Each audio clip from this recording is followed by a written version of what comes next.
Hi, I'm Kat, professional tarot reader and clairsentient empath. Oftentimes in my readings, people ask me questions like, oh my gosh, I just broke a mirror. Am I doomed to 7 years bad luck? Or, oh no, I think I might be cursed. And since I've always been really interested in all things occult, conspiracy theories, and superstitions, that gave me the idea to bring you this channel. Today, we're going to be talking about the mystery that is Area 51. What we do know is that Area 51 is a secret U.S. Air Force military base located at Groom Lake in southernmost Nevada. Now, Area 51 is a pop culture phenomenon. This is where it's rumored that they keep evidence of alien secret, a secret government that actually controls everything underground, time travel experiments, Nazi scientists experimenting on mutants, and just about anything you can imagine. What we do know is that in 1994, 4 contractors tried to sue due to being exposed to hazardous chemicals. But the case was dismissed due to a petition by Bill Clinton himself.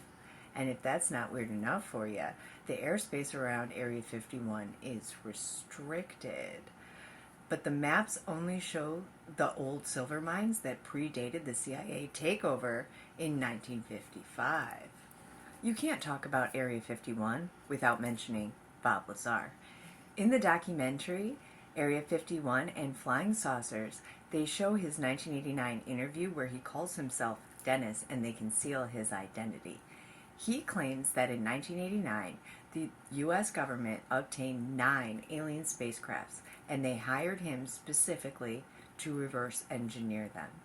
He says that he worked in a private area called S4, which the government claims never has existed. He says in his interview they were incredibly interested in what he does in his spare time. And in his briefing, so he would be qualified for something called majestic clearance, he saw alien autopsies.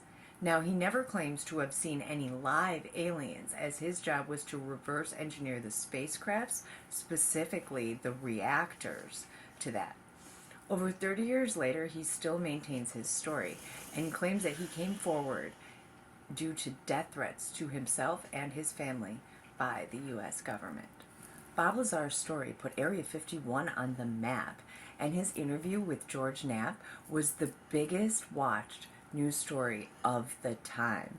Now, while many people have tried to discredit him, and nothing about his education or job history can be found, interesting enough, even by law enforcement, when he tried to start a brothel in a neighborhood and was arrested and raided for it, though that seems to be unrelated to Area 51. There is, however, a 1982 phone book which has Bob Lazar listed as Robert Lazar as a physicist at the facility. It is worth noting that Area 51's rumored alien research and the supposed UFO sightings in Roswell, New Mexico seem to tie in just a little too perfectly. However, only old aviation records have been declassified. Annie Jacobsen wrote a book that claims that Nazi scientists are doing experiments on mutants in Area 51, but this, of course, is a less widely believed theory about what goes on there.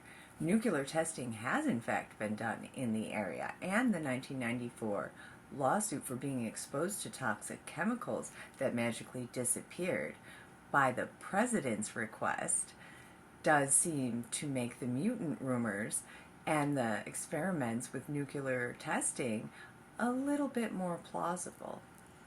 For a place so classified, so secret, I guess anything's truly possible since no one really knows what goes on there. What do you think happens in Area 51? Well, if you enjoyed learning about Area 51 with me, go ahead and hit that subscribe button because I'm going to be talking about a new subject every single week. And if you'd like to check out my readings, go ahead and check me out on TikTok. And for a personal reading of your own, check out that link in my bio.